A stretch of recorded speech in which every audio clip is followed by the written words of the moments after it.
First and foremost, I'm deeply grateful to Professor Hannes Fellner and Professor Nathan Hill for inviting me to this amazing conference. I'm truly honored to be here and to share my research thoughts with all of you, old friends and you, and especially in this very beautiful historical place. It's definitely a moment I'll remember forever. So honestly, I might not have put this talk together without the conference team pushing me. During the past few years, I'm mostly working on reconstructing Proto-Min and study how the Min dialects developed. The question of where Proto-Min came from had always been in my mind, but I have only got some rough ideas. They're still half-baked. So still, I figured this was a perfect chance to share them with you. And here, I look forward to hear your thoughts. So,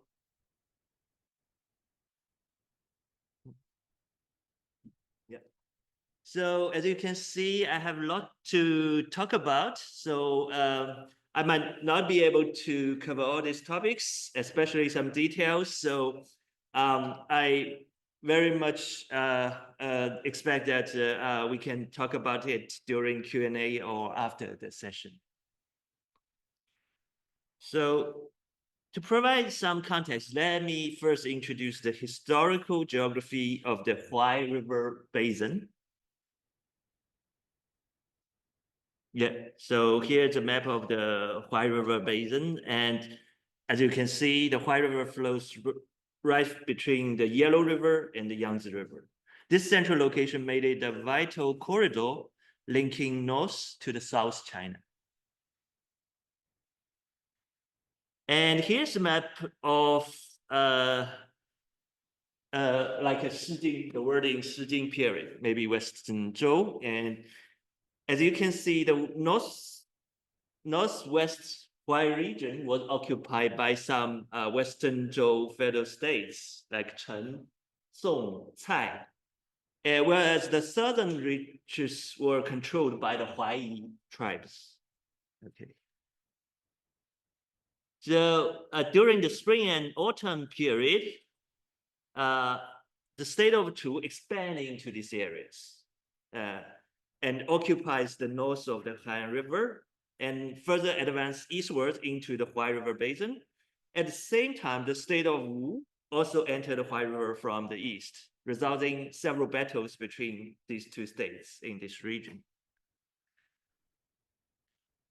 And by the Warring State period, the Chu state has succeedingly conquered the entire Huai River Basin and most of the south area and established an area which is called Chu Dongguo. And however, Chu faced pressures from the Qing from the northwest. And in 278 BCE, after Qing forces captured the Chu capital, Ying, therefore the Chu court was forced to relocate to Chen, and later further moved again to Shouchun, so where the Chu states ultimately fell to Qing in 223 BCE. So then let's move on to the Western Han period. There's a very famous Sanchu called Sanchu, Three Chu. This has recorded in Shiji as some kind of custom, 分俗区.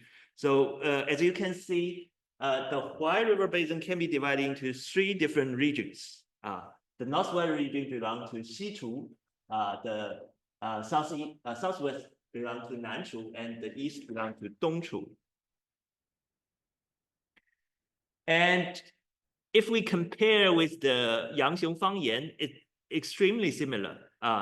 This is a map from Professor Song Jiangchong. And as you can see, the Huai River again has divided into three different areas. Chen in the northwest, Jianghuai in the northeast, and Haidai and Wu in the east. So to summarize what I have been talked so far, the language situation in Huai River Basin is extremely complex. So at least 3 different regions are involved in the west. So we will focus only on the north-south region of this Huai River Basin. And originally it belonged to Huai, whose language are not, we are not able to know what language it spoke.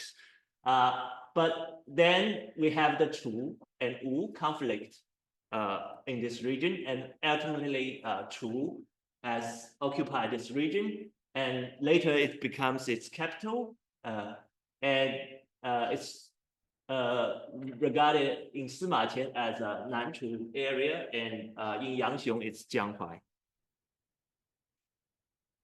So now let's move on to the Xihan Huainan Fangyan. In order to reconstruct Xihan Huainan Fangyan, we have 2 sources can be used. One is the Liu An Huainan. Liu An, as you know, is a Huainan Wang. Although his the Huainan Guo is located in this area, and the capital is Shouchun, exactly the same capital as the last capital of Chu. And this is almost identical to the Jianghuai area in Fangyan. So from this finance, we can use the rhyming evidence and also some local characters mentioned later, and also some lexical items. So the first feature I want to discuss about is the Geyuan alternation. There's already there's a long tradition of literature. One is traditional literature, focusing on how many evidence, and there's also many literature on the phonetic value of this Geyuan alternation. And as you notice, there's many people in this room has also contributed to this issue, so I need to be very careful. So my take on this topic is that, first of all, I would like to divide this into 2 different regions. Although Sagan argues that there's a large region, eastern region dialect, but I think if we divide it into 2 different subregions, cannot see it, but it's you know, except the Chenchu area, the other Yanqi, Qingxu becomes to the other. So as you can see, that although there's some overlapping, but they have involved in different rhyme groups, especially if we're looking at the vowel. Chenchu is in the RO vowel is involved, and for Qi, Lu, and also Yan, there's high vowels are more involved. So then I accept, but Starostin and also Sagan and also Nathan Hill argue for the reconstruction of R for this so-called alternation. And I propose there's a very early sound change R to E, just before vowel O and R.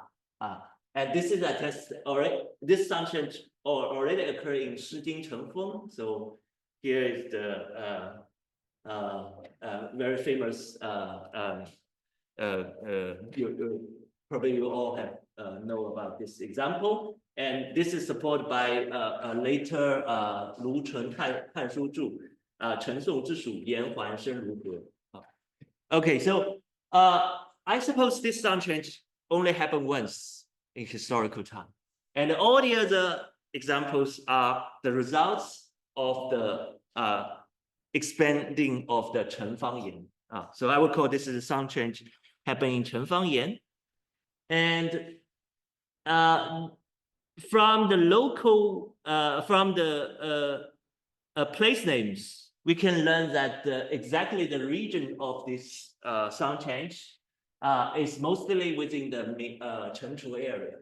So especially for the first three cases I listed here, there is ambiguous case. I still have no explanation.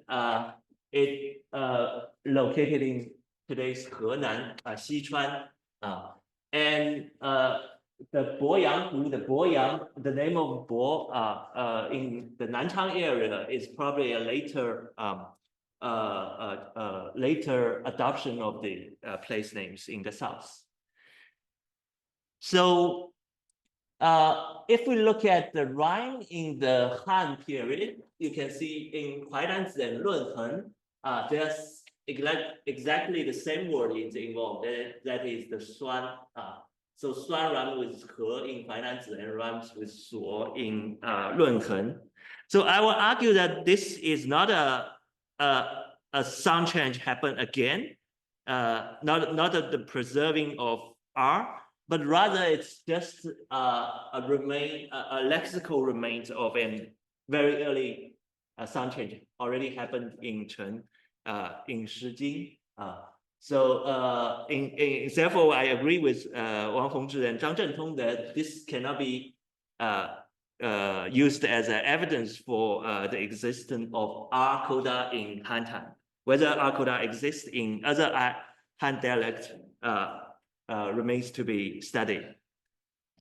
Okay, so now let's move on to another rhyme pattern found in Huainanzi. This is called Dongyang Heyun, Dongyang rhyming together. And this sound change can be traced back to Chuzi. So in Chuzi, there are several cases of this Dongyang Heyun, and also in Laozi. So therefore, I think, okay, sorry. This is quite clear that this is something that Huainanzi inherited from the Chu Fangyan. Okay, there's another phonological feature I have written a paper on, that is the Ge Tai Tong Yun, which I call. So put it in the sound change, that's the Da, which belongs to the Jibu or Yuebu in the Shijing period in Old Chinese. Then many of you has described the coda.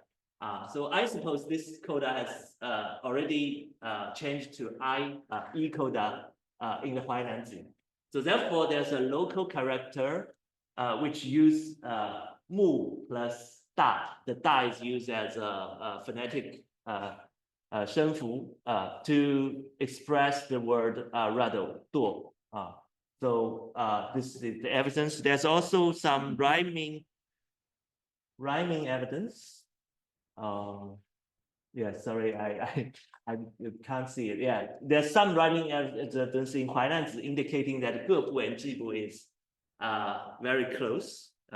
So maybe even identical. So therefore, I have proposed that Ge Tai Heyun had already existed in the Huainan. So therefore, to summarize this part, I have identified at least 3 phonological features of Huainan Fangyan. One inherited from Chen Fangyan, and the other from the Chu Fangyan, and the third one is its own innovations. Okay, so now let's move on to the lexical features of Huainan Fangyan. So for lexical features, I have to rely on Yangxiong Fangyan. Clearly, Jianghuai area belongs to it's the identical to the Huainan area. And there are several interactions between Jianghuai and other areas. So I have calculated this co-occurrence of Jianghuai and other dialects. It occurs by itself only 4 times. And you can see it co-occurs with Chen or Chu for 15 times. And Nanchu is 10 times. Wuyang and Song is 3 times. Okay, so let's look at some specific word. So Chen Chu Jianghuai, one of the Chen Chu Jianghuai's word is Lian, referred to I. And this word is already attested in Chuzi, which also refers to I. So I guess this word it belongs to the ancient Chu word. And Jiang Huainan Chu, there's a famous Chu word, ancient Chu word.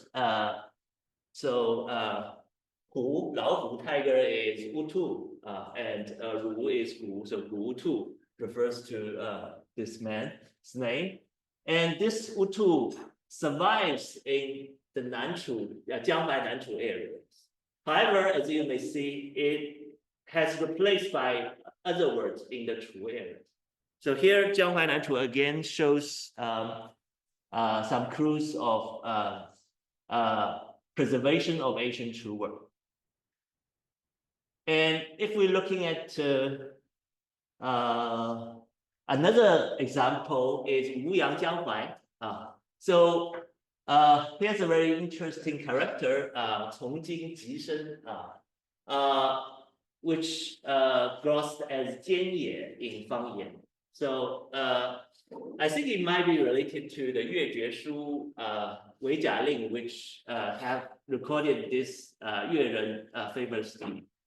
Yue language, the Ji also occurs, although some scholars think Ji refers to Mao in this sentence, but I think it's also possible to interpret this Ji just as the same in Fangyan, which refers to Jian solid. Okay, so to summarize, we have found some phonological and lexical features of Huainan Fangyan, and in most cases, they point to the same area, that is Chen and Chu. So Chen Fangyan and Chu Fangyan is shares the most lexical with Jianghuai and also contribute to some phonological features. So that's all for now. Now let's move on to the next session. That is, we are talking about the Proto-Min. So the case you may already know very well and discussed in several articles. So I just list two, for example. The Duan, the pronunciation of Duan indicates it's not from Yingming, it's not from the Gebu, but it's not from the Yuanbu as the other Chinese dialects usually do, but rather it's from the Gebu. So this indicating the word Duan is a lexical remnant of the earlier sound change that it changed R to E. And this word is also attested in some Wu dialect. So this is the Geyuan alternation or Geyuan sound change.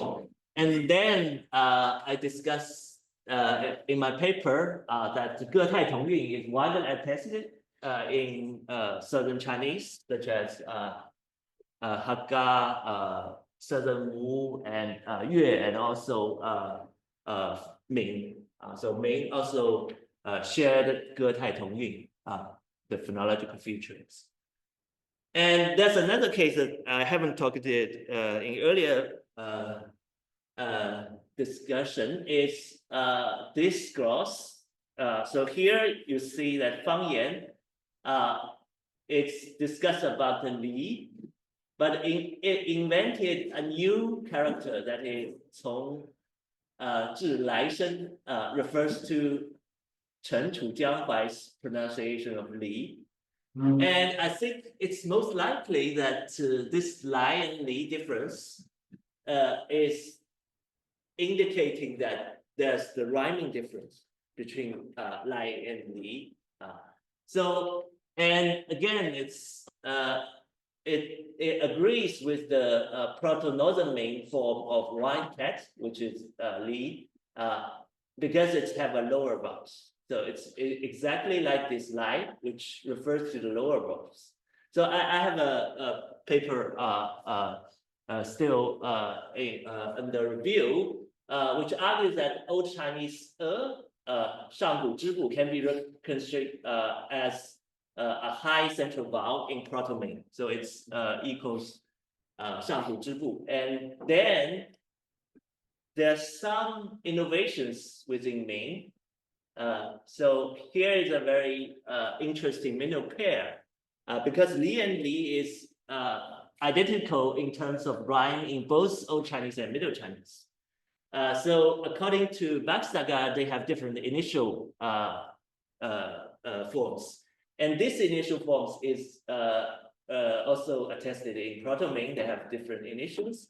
And this gives rise to the lowering of the high vowels, high central vowels, under the condition of these initials. So therefore, Li have different rhyme compared to Li, which is cannot be explained by either Old Chinese or Middle Chinese. But this is a local innovation.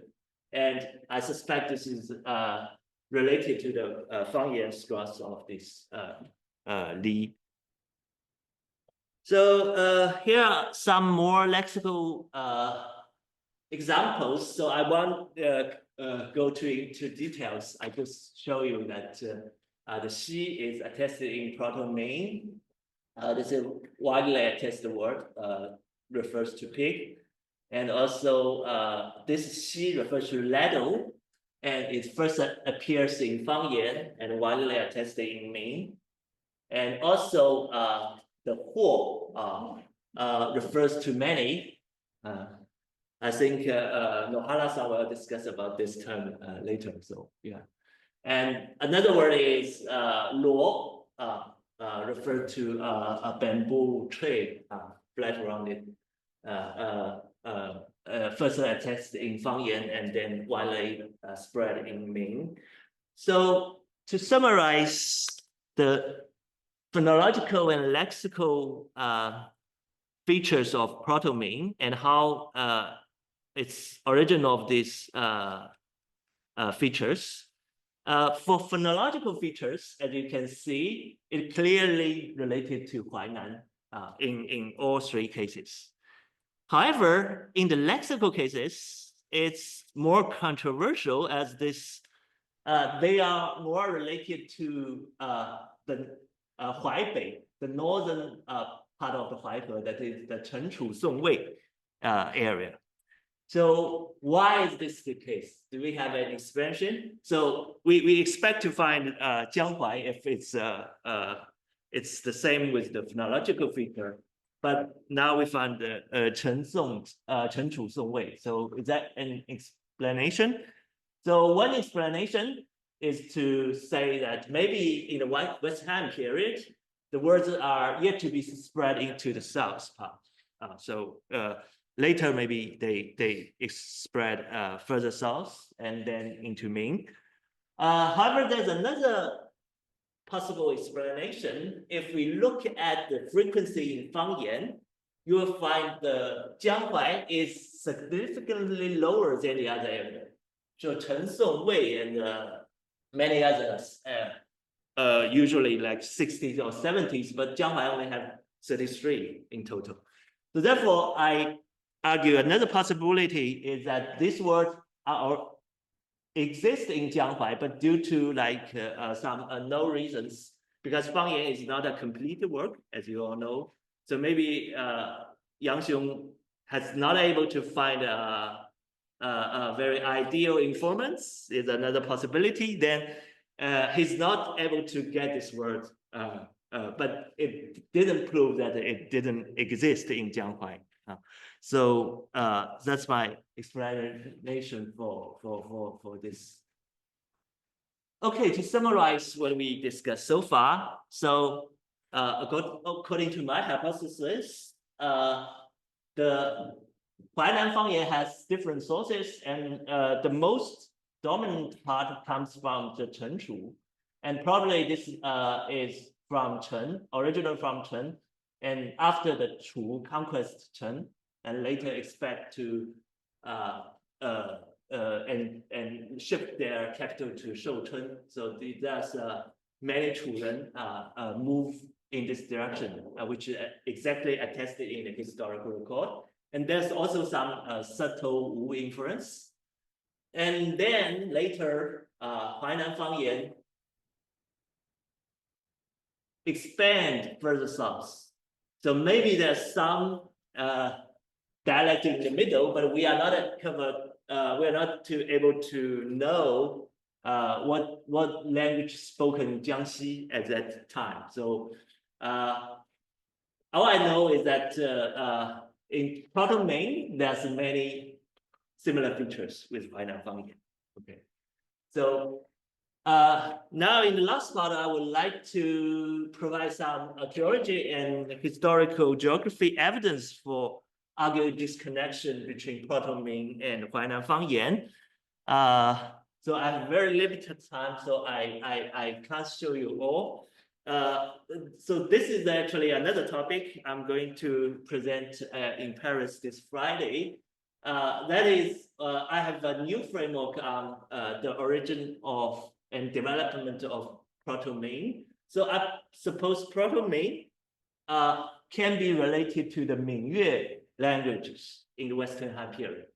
And it diverged during Western Han and Liu Chao. And later, there's two different subgroups of Min influenced by different neighboring languages. So sorry, I want to be able to talk about more details in this talk. So I will just introduce the very important archaeology findings in Fujian, that is the Mingyue Wangcheng, which is the capital of the Mingyue Kingdom, located in a very, if you're looking at the area, it's far from any modern cities, but it's just by the river. And if you're looking at the geography location, you'll find it's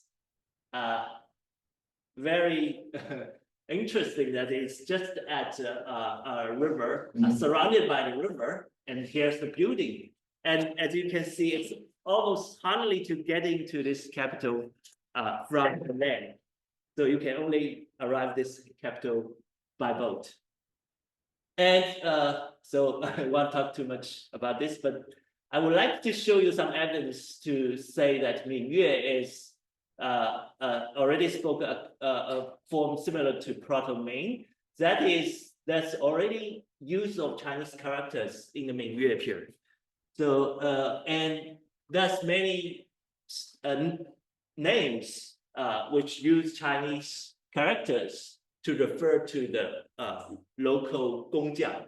So it must be Mingyue people, but they use Chinese character to refer to their names. However, maybe they do not have surname at that time. But later, there's also evidence for surnames, which have both local people, but also some migrations from other areas. So therefore, I argue that in Proto-Min, this is to some extent very similar to like Proto-Thai or Proto-Vertic, as they have already borrowed many Chinese loanwords, while still have some unique no-Chinese vocabulary.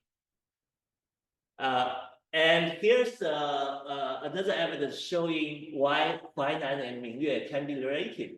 So before Liu An, so in Liu An's period, the Huainan has already been very small, but Huainan used to be much larger. And Liu An have knowledge of Mingyue very well, and he have provided some suggestion on how to defend Mingyue. And he mentioned this river, which is still a very important river to get into Fujian. So this is Xinjiang, called Yushui in ancient time. So Shouchun is again extremely important in Han period because it's the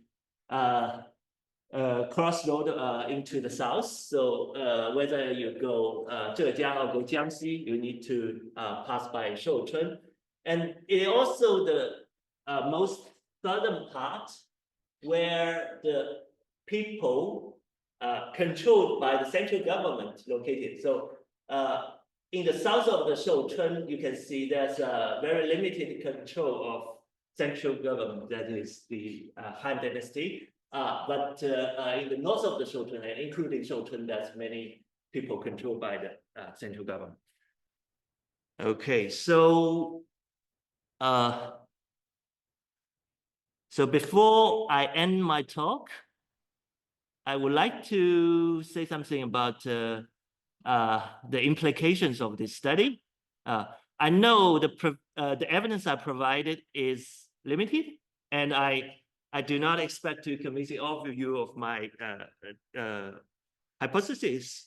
But I would like to say about how this study can challenge us, how we understand the Chinese language history in general.